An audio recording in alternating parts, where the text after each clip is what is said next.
పొద్దున్న నుండి మేడ్చల్ నియోజకవర్గంలో పర్యటన చేస్తా ఉన్నాం. మంత్రి మల్లారెడ్డి గారు ఉండి చాలా అభివృద్ధి చేసినా నేను అని చెప్పిండ్రు.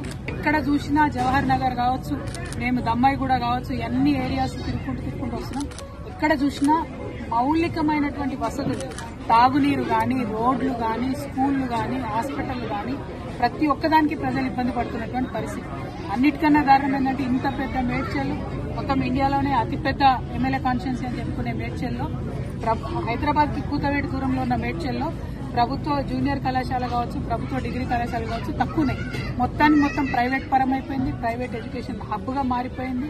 గంజాయి గడ్డగా మారిపోయింది. మొత్తం మేడ్చల్ తప్పితే అభివృద్ధి వైపు అడుగులేసింది లేదు. ఏమన్నా జరిగింది మేడ్చల్లో అంటే కేవలం ఇదివరకు బీఆర్ఎస్ ప్రభుత్వం ఉన్నప్పుడు డంప్యార్డ్ సమస్య కొంత మేరకు తీరింది. ఇప్పుడు కాంగ్రెస్ వచ్చినాక అది డబుల్ త్రిబుల్ అయింది, 2-3 గుంటలు అయిపోయింది. అదేవిధంగా అంతకుముందు కొన్ని పెన్షన్స్ వచ్చినాయి, ఆ పెన్షన్స్ ఇప్పుడు పెరగలేదు. అంతకు మించి మేడ్చల్లో నేను పూలమ్మినా, నేను పాలమ్మినా అని చెప్పే మల్లారెడ్డి గారు పూలమ్మడం, పాలమ్మడంతో పాటు అనేక ఎకరాల భూమిని కబ్జా పెట్టిండ్రు. 2 రోడ్డు విస్తరణ ఏదైతే జరగాలో జరగకుండా అడ్డుపడతా ఉన్నారు. వారి కాలేజీలు, వారి యూనివర్సిటీలు తప్పితే ప్రజలేం బాగుపడ్డారని చూస్తే మాత్రం దారుణమైన పరిస్థితి. ఎందుకంటే గవర్నమెంట్ కట్టించిన డబుల్ బెడ్రూమ్ దగ్గరికి పోయొచ్చిన మేము పొద్దున 4,000 మంది ఉన్నారు. 4,000 మందికి 2-3 బస్సులు కూడా లేని పరిస్థితి. మరి మినిస్టర్ గా ఉండి, లేబర్ మినిస్టర్ గా ఉండి కనీస మానవ హక్కుల కోసం ఆలోచించాల్సింది, అది చేయలేదు. ఇప్పుడు జవహర్ నగర్ మొత్తం ఏరియా అంతా చూస్తున్నాం. అందరితో కూడా 58, 59 జీవో కింద పైసలు కట్టించుకున్నారు రిజిస్ట్రేషన్. ఎందుకోసం కాలేదు రిజిస్ట్రేషన్? ఎందుకైతే లేవు? ఎట్లా మేయర్ గారి కుటుంబ సభ్యులకు రిజిస్ట్రేషన్ అయిందని చెప్తా ఉన్నారు, మల్లారెడ్డి గారి కుటుంబ సభ్యులకు రిజిస్ట్రేషన్ అయిందని చెప్తున్నారు. వాళ్ళకు మాత్రం రిజిస్ట్రేషన్ అయ్యి సామాన్య ప్రజలకు ఎందుకు రిజిస్ట్రేషన్ కాదు? ఎవరు కాపాడుతున్నారు మల్లారెడ్డి గారిని? ఎవరు అండదండలు చూసుకొని రిజిస్ట్రేషన్ చేసేటోళ్ళు? మేము మాత్రం దీని మీద న్యాయ పోరాటం తప్పకుండా చేస్తాం.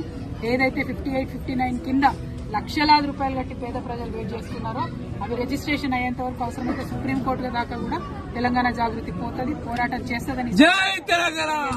డంపింగ్ యార్డ్ పరిస్థితి అలా చూస్తూ ఉంటే ఎంత దారుణంగా ఉందంటే ఆ రోడ్లు ఇష్టం వచ్చినట్టు ఖరాబ్ చేసుకుంటూ 100ల సంఖ్యలో లారీలు రావడం, కనీసం ఎవరైనా గుద్దితే కూడా లెక్క లేకుండా రోడ్ పక్కన పడేసుకోవడం, అవన్నీ కూడా మీ దృష్టిలో కూడా ఉన్నాయి.